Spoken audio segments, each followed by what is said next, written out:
Geyimimiz, hüququmuz biridir, şagirdidir hamımızın adı da. Elə bil ki boyumuzda eynidir, aman Allah nə xoşbəxtlik biz onda. Bir müəllim töhmətiydi dərdimiz, bir töhmətdən için yanardı. Hələ onda bilmirdik ki bunu biz bir gün necə həsrət ilə anarıq. Dünya hələ bizim üçün nağıldı, min arzuyla alışırdıq, yanırdıq. Özümüzü biz hamıdan ağıllı, özümüzü nə bəxtəvər sanırdıq. Məktəb illəri, ömrümün ən şirin duyğulu qayğısız günləri, hər anı bir ömrə bərabər seyirli günləri, ən təmiz arzulu günləri. Məktəb illəri, ömrümün ən şirin duyğulu qayğısız günləri, hər anı bir ömrə bərabər seyirli günləri, ən təmiz arzulu günləri.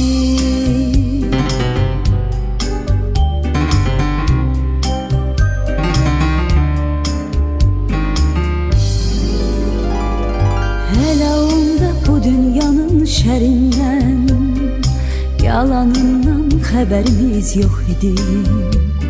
Qəm qüssəmiz, kədərimiz bir damcı, hələ onda sevincimiz çox idi.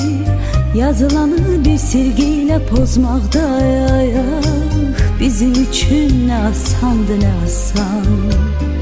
Xəbərsizdik ömrümüzə biz hələ, taley yazan pozulmayan yazıdan.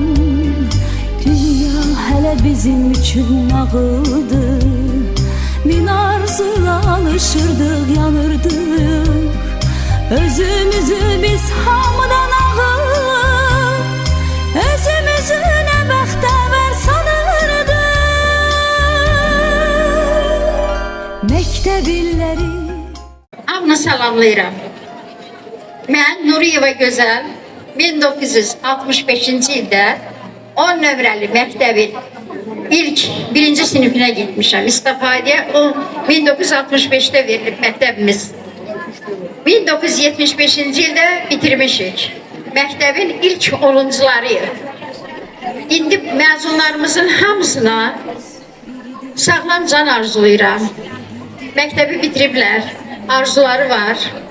Bütün arzularına çatsınlar. Məktəbimizin fəxri olsunlar. Valideynləri də biz də baxaq, sevinək. Bizə təhsil verən, bizi bu səviyyəyə çatdıran müəllimlərimizin qarşısında baş əyirik. Onlar bizi yetişdirib. 10 nömrəli məktəbin bütün 75-ci ildə 10 sinifi olub da 10A, 10B, 10B. Bu 3 sinifin üstü də hamınızı salamlayır, hamınıza uğurlar arzulayır. Sağ olun, var olun. İndi sinif yoldaşım Sadıqov Məhəmmədə söz verir. Salam əziz məzunlar, valideynlər və müəllimlər. Düz 50 il bundan qabaq mən də bir gənc idim. Burada yanmışdım, son zəngi. Müəllimlərim bizi yola saldılar. Orta məktəbdən həyat məktəbinə yola saldılar. Siz də bugün orta məktəbi bitirib böyük həyat məktəbinə atılırsınız. Bu həyat məktəbi çox da asan deyil. Kimsə sizə deyə bilər ki, asan deyil, belə deyil. Biz bu yolu keçmiş insanlarıq. Biz elə bir maryaklarıq. 50 il dənizdə olmuşuq. İndi qayıtdıq sahilə. O çətinlikləri gördük. İndi bu çətin yolda sizə uğurlar arzu edirəm. Bu müəllimlərin zəhməti siz itirməyəsiniz. Biz o müəllimlərimizi yadımızdan heç vaxt çıxarmırıq. Çətinliklərdə sizə müvəffəqiyyətlər arzu edirəm.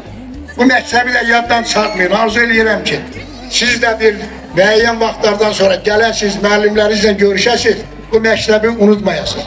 Bu məktəb bizə ancaq bilik vermədi. Bu bir insan kimi həyatda bir yetişməkdə bu məktəbin bizdə rolu çox böyük oldu. Bunu indi siz bəlkə də hiss eləmirsiniz. Müəyyən illər keçəndən sonra hiss edəcəksiniz. Bu həyat yoluna atılmaq münasibəti ilə sizi təbrik edirik. Həmişə çətinliklərdən qorxmayın. Həyat yolu biraz belədir, dalğalıdır. Dalğa vurur, atır, ora, bura. Çətinliklərdən qorxmayın. Onlar naborot bir pilləkəndir. O pilləkənlərdən qalxın, onlar bir dərs olacaq sizə. Sizə müvəffəqiyyətlər arzu edirik, uğurlar olsun. Tam istədiyiniz ali məktəbə daxil olasınız, hər bir kəs. Çox sağ olun.